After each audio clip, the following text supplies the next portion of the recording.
ਵਾਹਿਗੁਰੂ ਜੀ ਕਾ ਖਾਲਸਾ ਅਤੇ ਵਾਹਿਗੁਰੂ ਜੀ ਕੀ ਫਤਿਹ। ਜਪਜੀ ਸਾਹਿਬ ਦੀ 25ਵੀਂ ਪੌੜੀ ਦੀ ਵਿਆਖਿਆ ਕਰਨ ਜਾ ਰਹੇ ਹਾਂ, ਜਿਹਦਾ ਸ਼ੁਰੂਆਤ ਹੁੰਦੀ ਹੈ, ਬਹੁਤਾ ਕਰਮ ਲਿਖਿਆ ਨਾ ਜਾਏ। ਕਰਮ ਸ਼ਬਦ ਪਰਸ਼ੀਅਨ ਦਾ ਹੈ। ਇਹਦੇ ਅੱਖਰੀ ਅਰਥ ਹੁੰਦੇ ਨੇ ਬਖਸ਼ਿਸ਼, ਰਹਿਮਤ। ਈਸ਼ਵਰ ਕਿਤਨਾ ਵੱਡਾ ਬਖਸ਼ਿੰਦ ਹੈ, ਈਸ਼ਵਰ ਕਿਤਨਾ ਕੁ ਵੱਡਾ ਦਾਤਾ ਹੈ, ਕਿਤਨਾ ਵੱਡਾ ਦਇਆ ਦਾ ਸਾਗਰ ਹੈ। ਪਰਮਾਤਮਾ ਕਿਤਨਾ ਕੁ ਵੱਡਾ ਦਿਆਲੂ ਹੈ। ਕਹਿੰਦੇ ਨੇ ਬਹੁਤਾ ਕਰਮ ਲਿਖਿਆ ਨਾ ਜਾਏ। ਬਹੁਤਾ ਕਰਮ ਮਤਲਬ ਉਹਦੀ ਬਹੁਤੀ ਬਖਸ਼ਿਸ਼, ਉਹਦੀ ਬਹੁਤੀ ਰਹਿਮਤ ਹੈ। ਕਿੰਨੀ ਕੁ ਰਹਿਮਤ ਹੈ, ਲਿਖਿਆ ਨਾ ਜਾਏ। ਲਿਖਣ ਵਿੱਚ ਨਹੀਂ ਹੁੰਦੀ, ਪਕੜ ਵਿੱਚ ਨਹੀਂ ਹੁੰਦੀ।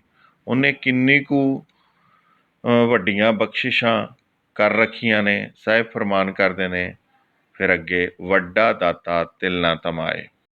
ਮਨੁੱਖ ਕਿਤੇ ਇੱਕ ਅੱਧ ਕਿਸੇ ਨਾਲ ਭਲਾ ਕਰ ਦੇਵੇ ਤੇ ਉਸ ਇੱਕ ਭਲੇ ਦਾ 1000 ਦਫਾ ਜ਼ਿਕਰ ਕਰਦਾ ਹੈ, ਬਾਰ-ਬਾਰ ਜ਼ਿਕਰ ਕਰਦਾ ਹੈ, ਤਾਂ ਕਿ ਅਗਲੇ ਨੂੰ ਅਹਿਸਾਸ ਹੋਵੇ ਮੈਂ ਭਲਾ ਕੀਤਾ ਹੈ, ਤਾਂ ਕਿ ਉਹ ਇਸ ਭਲਾਈ ਦੇ ਬਦਲੇ ਮੈਨੂੰ ਮੁਆਵਜ਼ੇ ਦੇ ਵਿੱਚ ਕੋਈ ਭਲਾਈ ਦੇ ਸਕੇ।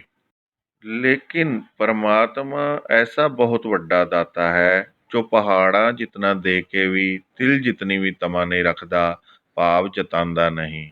ਮੈਂ ਇਹ ਦਿੱਤਾ ਹੈ, ਮੈਂ ਇਹ ਦਿੱਤਾ ਹੈ। ਮਹਾਰਾਜ ਦੀ ਬਾਣੀ ਦਾ ਫੁਰਮਾਨ ਵੀ ਹੈ, ਜੇ ਕੋ ਏਕ ਕਰੇ ਚੰਗਿਆਈ ਮਨ ਚਿਤ ਬਹੁਤ ਬਫਾਵੇ, ਏਤੇ ਗੁਣ ਏਤੀਆਂ ਚੰਗਿਆਈਆਂ ਦੇ ਨ ਪਛੋਤਾਵੇ।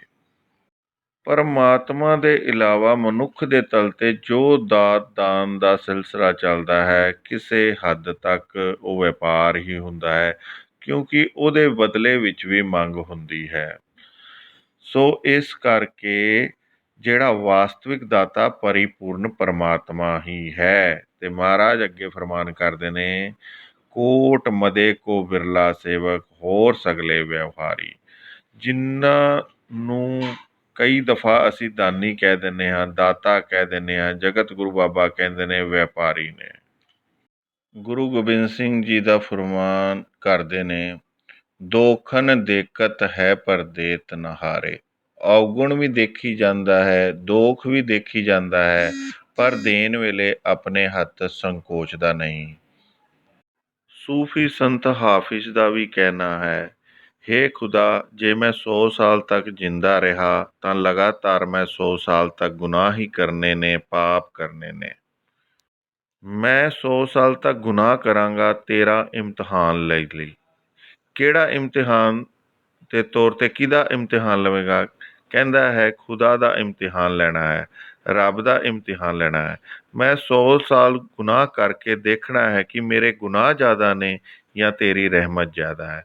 ਮੈਂ ਉਹਨੂੰ ਤੋਲਣਾ ਹੈ, ਮੈਂ ਉਹਨੂੰ ਤੋਲਣਾ ਹੈ ਤੱਕੜੀ ਵਿੱਚ। ਇਹ ਫਕੀਰ ਕਹਿੰਦਾ ਹੈ, ਹੇ ਖੁਦਾ, ਅਗਰ ਮੈਂ 100 ਸਾਲ ਦੇ ਗੁਨਾਹ ਇਕੱਠੇ ਕਰਕੇ ਤੇਰੀ ਇਤਨੀ ਵੱਡੀ ਬਖਸ਼ਿਸ਼ ਹੈ, ਇਤਨੀ ਵੱਡੀ ਬਖਸ਼ਿਸ਼ ਹੈ ਕਿ ਮੇਰੇ 100 ਸਾਲਾਂ ਦੇ ਗੁਨਾਹ ਤੇਰੀ ਬਖਸ਼ਿਸ਼ ਦੇ ਪਾਸ ਕੋ ਵੀ ਨਹੀਂ, ਕੁਛ ਵੀ ਨਹੀਂ। ਤੂੰ ਇੰਨਾ ਵੱਡਾ ਦਿਆਲੂ ਹੈ। ਹੁਣ ਮਨੁੱਖ ਦੀ ਤਾਂ ਇਹੀ ਆਦਤ ਹੈ ਕਿ ਇੱਕ ਅੱਧ ਕਮਜ਼ੋਰੀ ਕਿਸੇ ਦੀ ਦੇਖ ਲਈ ਅਤੇ ਉਹ ਆਪਣੇ ਹੱਥ ਸੰਕੋਚ ਲੈਂਦਾ ਹੈ, ਪਰ ਹਜ਼ਾਰਾਂ ਤਰ੍ਹਾਂ ਦੀਆਂ ਖਾਮੀਆਂ ਅਤੇ ਗੁਨਾਹ ਦੇਖ ਕੇ ਵੀ ਪਰਮਾਤਮਾ ਆਪਣੇ ਹੱਥ ਨਹੀਂ ਸੰਕੋਚਦਾ। ਇੱਥੇ ਇੱਕ ਗਾਥਾ ਦਾ ਜ਼ਿਕਰ ਕਰਨੇ ਆ ਕਿ 60 ਸਾਲ ਦਾ ਇੱਕ ਚੋਰ ਇੱਕ ਸੰਤ ਦੇ ਦੁਆਰ 'ਤੇ ਗਿਆ ਹੈ ਭਿਕਸ਼ਾ ਮੰਗਣ। ਸੰਤ ਨੇ ਤਾੜਨਾ ਕਰਕੇ ਵਾਪਸ ਕਰਤਾ, ਤੂੰ ਚੋਰ ਹੈ, ਡਾਕੂ ਹੈ, ਲੋਕਾਂ ਨੂੰ ਪਰੇਸ਼ਾਨ ਕਰਦਾ ਹੈ, ਜਾਂ ਮੈਂ ਆਪਣੇ ਸਥਾਨ ਤੋਂ ਤੈਨੂੰ ਲੰਗਰ ਨਹੀਂ ਦੇਣਾ, ਪ੍ਰਸ਼ਾਦ ਨਹੀਂ ਦੇਣਾ, ਕੁਛ ਵੀ ਨਹੀਂ ਦੇਣਾ, ਵਾਪਸ ਹੋ ਜਾ। ਚੋਰ ਵਾਪਸ ਹੋ ਗਿਆ, ਪਰ ਅੱਜ ਸੰਤ ਅਜੀਬੋ ਗਰੀਬ ਹਾਲਾਤ ਵਿੱਚ ਹੈ। ਉਹਦੀ ਸਮਾਧੀ ਨਹੀਂ ਲੱਗੀ, ਅੱਜ ਉਸਦਾ ਮਨ ਨਾਮ ਵਿੱਚ ਨਹੀਂ ਜੁੜ ਰਿਹਾ ਅਤੇ ਕਾਰਨ ਪੁੱਛਦਾ ਹੈ ਪਰਮਾਤਮਾ ਤੋਂ, ਅਤੇ ਪਰਮਾਤਮਾ ਮੇਰੇ ਤੋਂ ਭੁੱਲ ਕੀ ਹੋ ਗਈ। ਅਤੇ ਅੱਗੋਂ ਪਰਮਾਤਮਾ ਤੋਂ, ਖੁਦਾ ਤੋਂ ਇਹ ਐਲਾਨ ਹੋਇਆ, ਜਿਹਨੂੰ ਮੈਂ 60 ਸਾਲਾਂ ਤੋਂ ਜਿੰਦਾ ਰੱਖ ਰਿਹਾ ਹਾਂ ਅਤੇ ਦੇ ਰਿਹਾ ਹਾਂ, ਤੂੰ ਉਸਨੂੰ ਇੱਕ ਦਿਨ ਵੀ ਨਹੀਂ ਦੇ ਸਕਿਆ, ਤੂੰ ਉਹਨੂੰ ਵਾਪਸ ਕੀਤਾ। ਮੈਂ ਤਾਂ 60 ਸਾਲਾਂ ਵਿੱਚ ਇੱਕ ਵਾਰ ਵੀ ਉਹਨੂੰ ਵਾਪਸ ਨਹੀਂ ਭੇਜਿਆ। ਅਤੇ ਉਸ ਤੋਂ ਇਹ ਗੱਲ ਸਪਸ਼ਟ ਹੋ ਗਈ ਹੈ ਕਿ ਤੂੰ ਅਜੇ ਪੂਰਨ ਦਇਆ ਦਾ ਪਾਤਰ ਨਹੀਂ ਬਣਿਆ, ਔਰ ਜੋ ਦਇਆ ਦੇ ਪਾਤਰ ਨੇ ਉਹੀ ਮੇਰੇ ਨੇੜੇ ਨੇ। ਅਤੇ ਸਾਹਿਬ ਗੁਰੂ ਨਾਨਕ ਦੇਵ ਜੀ ਦਾ ਵੀ ਫਰਮਾਨ ਹੈ ਕਿ ਦਾਤ ਦਾ ਮਤਲਬ ਹੀ ਹੈ ਕਿ ਹੱਥੋਂ ਛੱਡ ਦੇਣਾ। ਦਾਨ ਜੋ ਦੋਵਾਂ ਹੱਥਾਂ ਚੋਂ ਛੱਡਿਆ ਜਾ ਰਿਹਾ ਹੈ, ਪਰ ਜੇ ਉਹਨੂੰ ਜਤਾਇਆ ਜਾ ਰਿਹਾ ਹੈ, ਤੁਸੀਂ ਹਾਲੇ ਉਹਨੂੰ ਛੱਡਿਆ ਨਹੀਂ, ਤੁਹਾਡੀ ਹਾਲੇ ਪਕੜ ਬਾਕੀ ਹੈ। ਜੈਸੇ ਇੱਕ ਮਹਾਂਪੁਰਸ਼ ਬਾਰ-ਬਾਰ ਕਹਿ ਰਿਹਾ ਸੀ ਕਿ ਮੈਂ ਲੱਖਾਂ ਨੂੰ ਲੱਤ ਮਾਰ ਕੇ ਸੰਨਿਆਸੀ ਬਣਾਇਆ, ਸਾਧੂ ਬਣਾਇਆ, ਤੇ ਕਿਸੇ ਨੇ ਤਕਰੀਰ ਕਰਕੇ ਕਹਿ ਦਿੱਤਾ ਸੀ, ਲੱਤ ਢੰਗ ਨਾਲ ਨਹੀਂ ਮਾਰੀ, ਵਰਨਾ ਅੱਜ ਤੁਸੀਂ ਜ਼ਿਕਰ ਨਾ ਕਰਦੇ। ਤੁਸੀਂ ਲੱਤ ਜ਼ਰੂਰ ਮਾਰੀ ਹੈ, ਪਰ ਉਹ ਤੁਹਾਡੀ ਲੱਤ ਨਾਲ ਚੰਬੜ ਗਿਆ ਹੈ, ਚਿਪਕ ਗਿਆ ਹੈ। ਬਾਰ-ਬਾਰ ਜ਼ਿਕਰ ਪਏ ਕਰਦੇ ਹੋ। ਦਾਨ ਦਾ ਮਤਲਬ ਤੇ ਆ ਹੈ ਕਿ ਇੱਕ ਵਾਰ ਹੱਥੋਂ ਛੱਡ ਦੇਣਾ, ਫਿਰ ਮੁੜ ਕੇ ਕੋਈ ਪਕੜ ਨਹੀਂ ਰੱਖਣੀ। ਅੱਗੇ ਫਿਰ ਮਹਾਰਾਜ ਜ਼ਿਕਰ ਕਰਦੇ ਨੇ, ਉਸ ਦਾਤੇ ਦੇ ਦਰ ਤੋਂ ਹੋਰ ਕੌਣ-ਕੌਣ ਤੇ ਕੀ ਕੁਛ ਮੰਗ ਰਿਹਾ ਹੈ। ਕੇਤੇ ਮੰਗੇ ਜੋਧ ਅਪਾਰ, ਜੋਧੇ ਸੂਰਮੇ ਮਹਾਬਲੀ।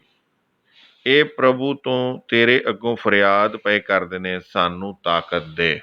ਮੈਦਾਨੇ ਜੰਗ ਵਿੱਚ ਜਿੱਤ ਪ੍ਰਾਪਤ ਹੋਵੇ, ਸਾਡੀ ਝੋਲੀ ਵਿੱਚ ਕਾਮਯਾਬੀ ਪਾ, ਫਤਿਹ ਪਾ। ਪੁਰਾਣੇ ਸਮੇਂ ਤੋਂ ਸੂਰਮੇ ਮੈਦਾਨੇ ਜੰਗ ਵਿੱਚ ਜਾਣ ਤੋਂ ਪਹਿਲਾਂ ਇਸ ਤਰ੍ਹਾਂ ਦੀ ਪ੍ਰਾਰਥਨਾ ਕਰਦੇ ਰਹੇ ਨੇ, ਔਰ ਰੋਜ਼ ਵੀ ਇਹ ਪ੍ਰਾਰਥਨਾ ਕਰਦੇ ਨੇ ਕਿ ਹਰ ਮੈਦਾਨ, ਹਰ ਦੀਵਾਨ ਫਤਿਹ ਹੋਵੇ, ਕਾਮਯਾਬੀ ਹੋਵੇ, ਤੂੰ ਤਾਕਤ ਦੇ, ਸਮਰਥਾ ਦੇ। ਤੇ ਮਹਾਰਾਜ ਕਹਿੰਦੇ ਨੇ, ਬੇਸ਼ੁਮਾਰ ਸੂਰਮੇ ਮਹਾਬਲੀ ਤੇਰੇ ਦਰ ਤੋਂ ਬਲ, ਕਾਮਯਾਬੀ ਤੇ ਫਤਿਹ ਦੀਆਂ ਯਾਚਨਾ ਕਰਦੇ ਨੇ। ਤੇ ਅੱਗੇ ਕਹਿੰਦੇ ਨੇ, ਕੇਤਿਆਂ ਗਣਤ ਨਹੀਂ ਵਿਚਾਰ। ਜੋ ਤੇਰੇ ਦਰ ਤੇ ਖੜੇ ਨੇ ਤੇ ਤੇਥੋਂ ਮੰਗਦੇ ਪਏ ਨੇ, ਉਹ ਕਹਿੰਦੇ ਨੇ ਕਿ ਉਹਨਾਂ ਦੀ ਗਿਣਤੀ ਹੋ ਹੀ ਨਹੀਂ ਸਕਦੀ। ਮੇਰੇ ਵਿਚਾਰ ਦੀ ਸਮਰੱਥਾ ਵਿੱਚ ਇਹ ਸਾਰੇ ਆ ਹੀ ਨਹੀਂ ਸਕਦੇ। ਫਿਰ ਮਹਾਰਾਜ ਅੱਗੇ ਇਹ ਕਹਿੰਦੇ ਨੇ, ਕਿਸ ਢੰਗ ਦੀਆਂ ਇਹ ਮੰਗਾਂ ਮੰਗ ਰਹੇ ਨੇ। ਤੇ ਸਤਿਗੁਰੂ ਦੇਵ ਜੀ ਮਹਾਰਾਜ ਨੇ ਕੁਛ ਇਹਨਾਂ ਦਾ ਵੀ ਇਸ ਢੰਗ ਨਾਲ ਜ਼ਿਕਰ ਕੀਤਾ ਹੈ। ਕੇਤੇ ਖਪ ਟੁੱਟੇ ਵੇਕਾਰ। ਮਹਾਰਾਜ ਕਹਿੰਦੇ ਨੇ, ਅਣਗਿਣਤ ਉਹ ਨੇ ਜਿਨ੍ਹਾਂ ਨੇ ਦਾਤਾਂ ਮੰਗੀਆਂ, ਪਰ ਦਾਤਾਂ ਨੂੰ ਜੀਵਨ ਬਸਰ ਕਰਨ ਦਾ ਹੀਲਾ ਨਾ ਸਮਝ ਕੇ ਵਿਕਾਰਾਂ ਵਿੱਚ ਖਪ ਗਏ ਔਰ ਟੁੱਟ ਗਏ, ਭਾਵ ਰਹਿ ਗਏ। ਕਈਆਂ ਨੇ ਪਦਾਰਥ ਮੰਗੇ, ਜਗਤ ਦਾ ਰੰਗ, ਰਸ, ਰੂਪ ਮੰਗਿਆ, ਲੇਕਿਨ ਇਹਨਾਂ ਵਿੱਚ ਹੀ ਖਪ ਕੇ ਰਹਿ ਗਏ। ਧਨ ਪ੍ਰਾਪਤ ਕਰਕੇ ਅਹੰਕਾਰੀ ਹੋ ਗਏ, ਰੰਗ, ਰੂਪ, ਰਸ ਮਿਲ ਕੇ ਅਤਿਅੰਤ ਦਰਜੇ ਦੇ ਦੁਰਾਚਾਰੀ ਹੋ ਗਏ, ਵਿਭਚਾਰੀ ਹੋ ਗਏ, ਔਰ ਇਸ ਤਰ੍ਹਾਂ ਪ੍ਰਭੂ ਦੀਆਂ ਦਿੱਤੀਆਂ ਹੋਈਆਂ ਦਾਤਾਂ, ਜੋ ਸੁੰਦਰ ਕਾਇਆ, ਅਰੋਗ ਕਾਇਆ, ਧਨ ਤੇ ਸੰਪਦਾ, ਇਹਨੂੰ ਵਿਕਾਰਾਂ ਵਿੱਚ ਖਪਤ ਕੀਤਾ ਤੇ ਇਸ ਤਰੀਕੇ ਨਾਲ ਆਪਣਾ ਸਰੀਰ ਤੋੜ ਲਿਆ, ਜ਼ਮੀਰ ਤੋੜ ਲਈ, ਸਮੇਂ ਨੂੰ ਤੋੜ ਲਿਆ, ਭਾਵ ਇਹ ਕਿ ਸਮਾਂ ਬਰਬਾਦ ਕੀਤਾ। ਔਰ ਹਕੀਕਤ ਹੈ, ਆਖਿਰ ਇੱਕ ਦਿਨ ਸਰੀਰ ਹੀ ਰਹਿ ਜਾਂਦਾ ਹੈ, ਪਰ ਜਗਤ ਦੇ ਪਦਾਰਥ ਨਹੀਂ ਮੁੱਕਦੇ। ਸਭ ਕੁਝ ਮੌਜੂਦ ਰਹਿੰਦਾ ਹੈ, ਸਿਰਫ ਮਨੁੱਖ ਥੱਕ ਜਾਂਦਾ ਹੈ। ਤੇ ਅੱਗੇ ਮਹਾਰਾਜ ਕਹਿੰਦੇ ਨੇ, ਕੇਤੇ ਲੈ ਲੈ ਮੂਕਰ ਪਾਏ।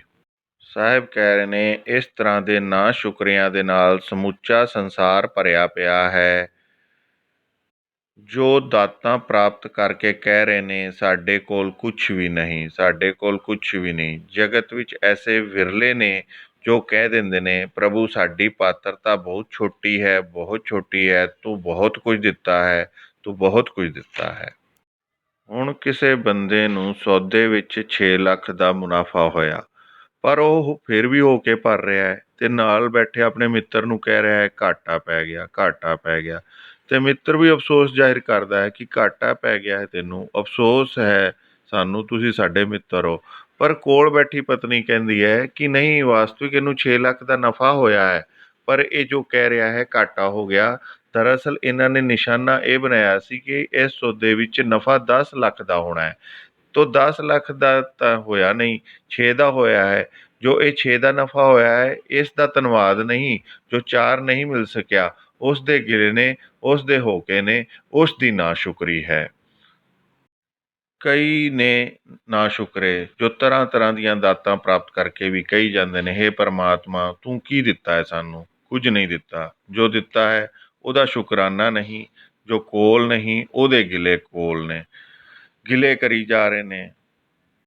ਭਾਈ ਗੁਰਦਾਸ ਜੀ ਕਹਿ ਰਹੇ ਨੇ, ਜੋ ਮੁਨਕਰ ਹੋ ਰਹੇ ਨੇ ਰੱਬ ਦੀਆਂ ਦਾਤਾਂ ਤੋਂ, ਉਹ ਧਰਤੀ ਤੇ ਬੋਝ ਨੇ। ਇਤਨਾ ਵੱਡਾ ਬੋਝ ਹੈ ਕਿ ਉਹਦੀ ਨਿਗਾਹ ਵੀ ਬਹੁਤ ਭੈੜੀ ਹੈ, ਮਲੀਨ ਹੈ।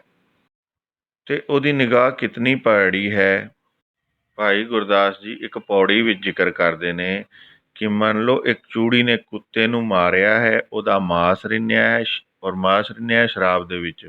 ਮਾਸ ਨੂੰ ਰੁੰਨ ਕੇ ਉਸਨੇ ਕਟੋਰਾ ਬਣਾਇਆ ਹੈ ਮਨੁੱਖ ਦੀ ਖੋਪੜੀ ਦਾ, ਤੇ ਉਸ ਖੋਪੜੀ ਵਿੱਚ ਮਾਸ ਨੂੰ ਰੱਖ ਕੇ ਬਾਹਰੋਂ ਰਿੰਨ ਕੇ ਆਪਣੇ ਘਰ ਨੂੰ ਚੱਲੀ ਹੈ, ਪਰ ਢੱਕ ਕੇ ਲੈ ਜਾ ਰਹੀ ਹੈ। ਵਾਸ਼ਨਾ, ਬਦਬੂ ਬੜੀ ਭੈੜੀ ਆ ਰਹੀ ਹੈ, ਬਹੁਤ ਗੰਦੀ ਬਦਬੂ ਜਿੱਥੋਂ ਲੰਘਦੀ ਜਾ ਰਹੀ ਹੈ ਉੱਥੇ ਫੈਲ ਰਹੀ ਹੈ।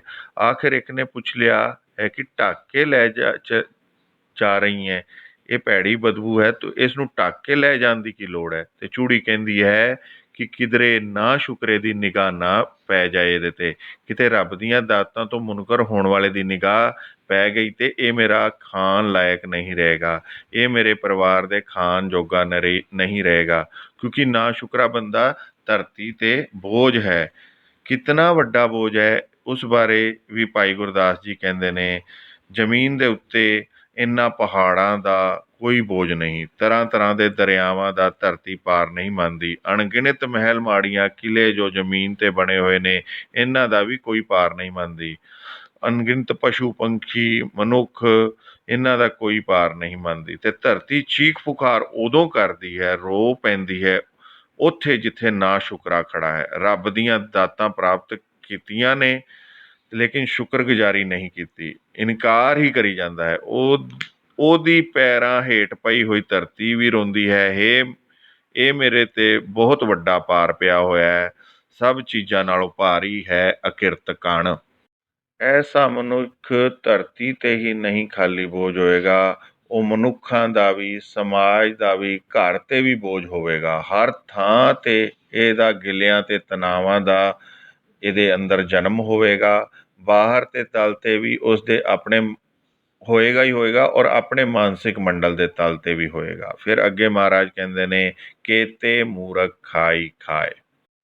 ਕਈ ਐਸੇ ਮੂਰਖ ਨੇ ਜਿਨ੍ਹਾਂ ਨੇ ਆਪਣਾ ਮੂੰਹ ਹੀ ਅੱਗੇ ਰੱਖਿਆ ਹੋਇਆ ਹੈ, ਬਸ ਖਾਈ ਜਾਂਦੇ ਨੇ, ਦਾਤਾਂ ਨੂੰ ਵਰਤੀ ਜਾਂਦੇ ਨੇ, ਹੰਡਾਈ ਜਾਂਦੇ ਨੇ, ਤੇ ਦਾਤਾਂ ਦੇ ਦੇਣ ਵਾਲਾ ਕੌਣ ਹੈ ਕਦੀ ਭੁੱਲ ਕੇ ਵੀ ਯਾਦ ਨਹੀਂ ਕੀਤਾ, ਕਦੀ ਭੁੱਲ ਕੇ ਵੀ ਖਿਆਲ ਨਹੀਂ ਆਇਆ। ਇਸ ਪਾਸੇ ਉਹਨਾਂ ਦਾ ਆਪਣੀ ਰੁਚੀ ਹੀ ਨਹੀਂ ਦੌੜਾਈ। ਫਿਰ ਅੱਗੇ ਮਹਾਰਾਜ ਕਹਿੰਦੇ ਨੇ, ਕੇਤਿਆਂ ਦੂਖ ਭੂਖ ਸਦਮਾਰ, ਇਹ ਵੀ ਦਾਤ ਤੇਰੀ ਦਾਤਾਰ। ਇਹ ਦੋ ਪੰਕਤੀਆਂ ਗੁਰੂ ਨਾਨਕ ਦੇਵ ਜੀ ਦੀਆਂ ਅਦੁੱਤੀ ਨੇ। ਕਹਿੰਦੇ ਨੇ, ਦੁੱਖ ਤੇ ਭੁੱਖ ਦੀ ਮਾਰ ਵਿੱਚ ਜੋ ਜੀ ਰਹੇ ਨੇ, ਹੇ ਸਿਰਜਣਹਾਰ, ਇਹ ਵੀ ਤੇਰੀਆਂ ਦਿੱਤੀਆਂ ਹੋਈਆਂ ਦਾਤਾਂ ਵਿੱਚੋਂ ਇੱਕ ਦਾਤ ਹੈ, ਜੋ ਤੂੰ ਕਈਆਂ ਦੀ ਝੋਲੀ ਵਿੱਚ ਪਾਈ ਹੈ।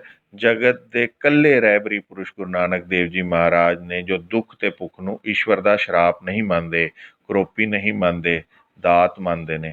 ਦਰਅਸਲ ਕਈ ਮਨੁੱਖ ਅਹਿਸਾਸ ਦੇ ਤਲ ਤੇ ਇਤਨੇ ਕਮਜ਼ੋਰ ਨੇ, ਮਹਿਸੂਸ ਕਰਨ ਦਾ ਮਾਦਾ ਇਤਨਾ ਕਮਜ਼ੋਰ ਹੁੰਦਾ ਹੈ ਕਿ ਉਹਨਾਂ ਨੂੰ ਜਗਾਉਣ ਲਈ, ਸੁੱਤੀਆਂ ਹੋਈਆਂ ਬਿਰਤੀਆਂ ਨੂੰ, ਉਹਨਾਂ ਦੀਆਂ ਨੂੰ ਜਗਾਉਣ ਲਈ ਕੋਈ ਦੁੱਖ ਦਾ ਧਮਾਕਾ ਹੋਣਾ ਬੜਾ ਲਾਜ਼ਮੀ ਹੈ। ਕਈਆਂ ਮਨੁੱਖਾਂ ਦੀ ਸ਼ਕਤੀ ਦੁੱਖ ਤੇ ਧਮਾਕੇ ਨਾਲ ਹੀ ਪ੍ਰਗਟ ਹੁੰਦੀ ਹੈ। ਇਸ ਵਾਸਤੇ ਦੁਨੀਆ ਭਰ ਦੇ ਕੁਝ ਚੋਟੀ ਦੇ ਆਲਮਾਂ ਦਾ ਐਸਾ ਕਹਿਣਾ ਹੈ ਕਿ ਗਿਆਨ ਦੇ ਸੁੱਚੇ ਮੋਤੀ ਗਮ ਦੀਆਂ ਡੂੰਘੀਆਂ ਧਾਰਾਵਾਂ ਵਿੱਚੋਂ ਨਿਕਲਦੇ ਨੇ। ਰੱਬ ਦਾ ਗਹਿਰਾ ਅਨੁਭਵ ਦੁੱਖ ਦੇ ਸਾਗਰਾਂ ਵਿੱਚੋਂ ਹੀ ਪ੍ਰਾਪਤ ਹੁੰਦਾ ਹੈ।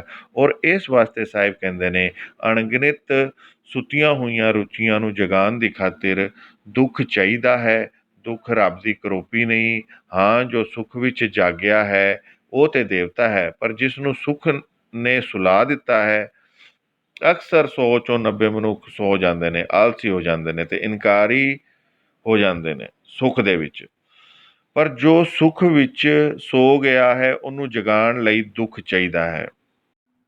ਭਗਤ ਕਬੀਰ ਦਾ ਬੀਜਕ ਨਾਮ ਇੱਕ ਗ੍ਰੰਥ ਹੈ, ਉਹਦੇ 'ਚ ਵੀ ਉਹਨਾਂ ਨੇ ਕਿਹਾ ਹੈ, ਬਲਹਾਰੀ ਉਸ ਦੁੱਖ ਕੋ ਜੋ ਪਲ ਪਲ ਨਾਮ ਜਪਾਏ।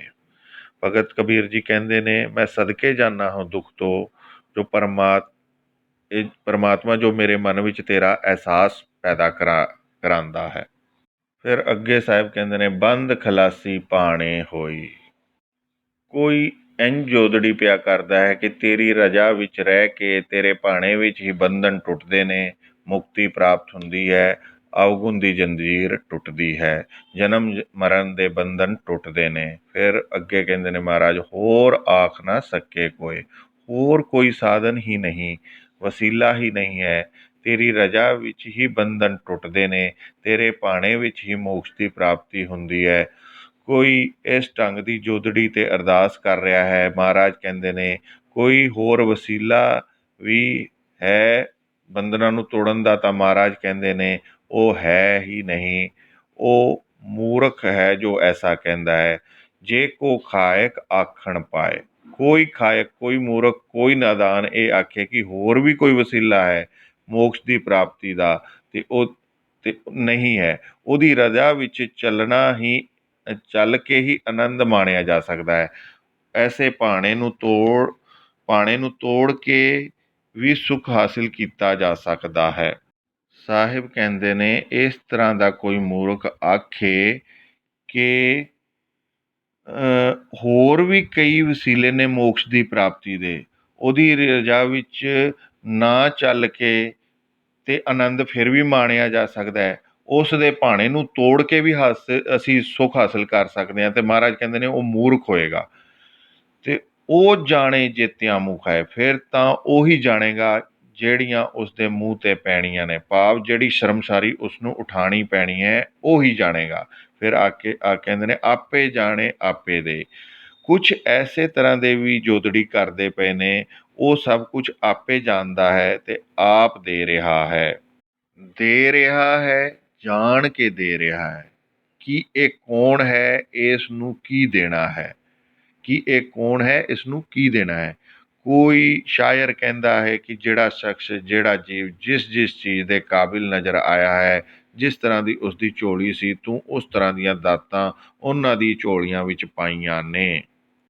ਅਸੀਂ ਕਈ ਵਾਰੀ ਗਮ ਨੂੰ, ਜਿਹੜਾ ਕਿ ਪਰਮਾਤਮਾ ਨੇ ਸਾਡੇ ਦਿਲ ਵਿੱਚ ਪਾਇਆ ਹੁੰਦਾ ਹੈ, ਉਹਨੂੰ ਅਸੀਂ ਉਹਦੀ ਦਾਤ ਨਹੀਂ ਸਮਝਦੇ, ਪਰ ਸ਼ਾਇਰਾਂ ਲਈ ਉਹ ਵੀ ਬਹੁਤ ਵੱਡੀ ਦਾਤ ਹੈ। ਸ਼ਾਇਰ ਕਹਿੰਦੇ ਨੇ ਜਿਹੜੀ ਝੋਲੀ ਵਿੱਚ ਤੁਸੀਂ ਇਹ ਗਮ ਦੀ ਦਾਤ ਪਾਈ ਹੈ, ਉਹਨਾਂ ਵਿੱਚੋਂ ਹੀ ਬੜੀਆਂ ਸੁੰਦਰ ਰੁਬਾਈਆਂ ਦਾ ਜਨਮ ਹੋਇਆ ਹੈ। ਔਰ ਕਿਸੇ ਹੱਦ ਤੱਕ ਗਮ ਨੂੰ ਮਹਿਸੂਸ ਕਰਨ ਲਈ ਵੀ ਅਹਿਸਾਸ ਦਾ ਮਾਦਾ ਚਾਹੀਦਾ ਹੈ। ਔਰ ਅਹਿਸਾਸ ਦੇ ਮਾਦੇ 'ਤੇ ਸੰਗੀਤ, ਚਿੱਤਰਕਾਰੀ, ਸਾਹਿਤਿਆ ਕਲਾ ਦਾ ਜਨਮ ਹੁੰਦਾ ਹੈ। ਔਰ ਅੰਤ ਵਿੱਚ ਪਰਮਾਤਮਾ ਵੀ ਉਸੇ ਹਿਰਦਿਆਂ 'ਚੋਂ ਹੀ ਪ੍ਰਗਟ ਹੁੰਦਾ ਹੈ। ਅੱਗੇ ਸਾਹਿਬ ਕਹਿੰਦੇ ਨੇ ਆਖੇ ਸੇ ਵੀ ਕਈ ਕੇ, ਇਸ ਤਰ੍ਹਾਂ ਵੀ ਕਈ ਆਖ ਰਿਹਾ ਹੈ ਤੂੰ ਜਾਣਦਾ ਹੈ, ਤੂੰ ਦੇ ਰਿਹਾ ਹੈ, ਔਰ ਜਾਣ ਕੇ ਦੇ ਰਿਹਾ ਹੈ ਕਿ ਇਸ ਦੀ ਝੋਲੀ ਵਿੱਚ ਕੀ ਪਾਣਾ ਹੈ, ਇਸ ਦੀ ਝੋਲੀ ਵਿੱਚ ਕੀ ਪਾਣਾ ਹੈ। ਆਖੇ ਸੇ ਵੀ ਕਈ ਕੇ, ਇਸ ਤਰ੍ਹਾਂ ਦੇ ਵੀ ਕਈ ਆਖ ਰਹੇ ਨੇ, ਜੋਦੜੀ ਕਰ ਰਹੇ ਨੇ। ਪਰ ਆਖਿਰ ਵਿੱਚ ਸਾਹਿਬ ਕਹਿੰਦੇ ਨੇ ਜਿਸ ਨੂੰ ਬਖਸ਼ੇ ਸਿਫਤ ਸਲਾਹ, ਜਿਸ ਦੀ ਝੋਲੀ ਦੇ ਵਿੱਚ ਤੂੰ ਆਪਣੀ ਨਾਮ ਦੀ ਦਾਤ ਪਾ ਦੇਣਾ ਹੈ, ਸਿਫਤੋ ਸਲਾਹ ਦੀ ਦਾਤ ਪਾ ਦੇਣਾ ਹੈ, ਚਿੰਤਨ ਦੇ ਦੇਣਾ ਹੈ, ਯਾਦ ਦੇ ਦੇਣਾ ਹੈ, ਨਾਨਕ ਪਾਤਸ਼ਾਹ ਹੀ ਪਾਤਸ਼ਾਹ, ਉਹ ਬਾਦਸ਼ਾਹਾਂ ਦਾ ਬਾਦਸ਼ਾਹ ਹੈ। ਉਹ ਤੇ ਮਾਣੋ ਸਾਰੀ ਸ੍ਰਿਸ਼ਟੀ ਦਾ ਰਾਜਾ ਹੋ ਗਿਆ ਹੈ। ਉਹ ਤੇ ਬਹੁਤ ਉੱਚੇ ਸਿੰਘਾਸਨ ਤੇ ਜਾ ਵਿਰਾਜਿਆ ਹੈ, ਉਸ ਉੱਚੇ ਸਿੰਘਾਸਨ ਤੇ ਜਿੱਥੇ ਉਹ ਆਪ ਬੈਠਾ ਹੈ। ਕਹਿੰਦੇ ਨੇ ਨਾ ਭਗਤ ਕਬੀਰ ਜੀ, ਅਬ ਤੋ ਜਾਏ ਚੜੇ ਸਿੰਘਾਸਨ, ਮਿਲੇ ਹੈ ਸਾਰੰਗ ਪਾਣੀ, ਰਾਮ ਕਬੀਰਾ ਏਕ ਪਏ ਹੈ, ਕੋਈ ਨਾ ਸਕੇ ਪਛਾਣੀ। ਇਹ ਸਭ ਤੋਂ ਵੱਡੀ ਦਾਤ ਹੈ, ਜਿਹਦੀ ਝੋਲੀ ਵਿੱਚ ਆਪਣੀ ਸਿਫਤੋ ਸਲਾਹ ਪਾ ਦਿੱਤੀ। ਜਿਸ ਨੂੰ ਬਖਸ਼ੇ ਸਿਫਤ ਸਲਾਹ, ਤਾਂ ਨਾਨਕ ਪਾਤਸ਼ਾਹ ਹੀ ਪਾਤਸ਼ਾਹ।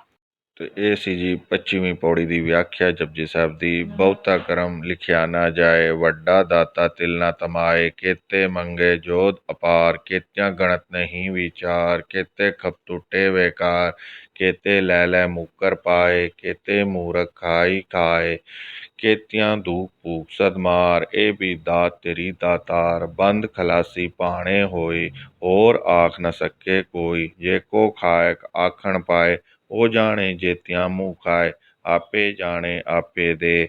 ਆਖੇ ਸੇ ਵੀ ਕਈ ਕੇ, ਜਿਸ ਨੂੰ ਬਖਸ਼ੇ ਸਿਫਤ ਸਲਾਹ, ਨਾਨਕ ਪਾਤਸ਼ਾਹ ਹੀ ਪਾਤਸ਼ਾਹ। ਵਾਹਿਗੁਰੂ ਜੀ ਕਾ ਖਾਲਸਾ ਤੇ ਵਾਹਿਗੁਰੂ ਜੀ ਕੀ ਫਤਿਹ।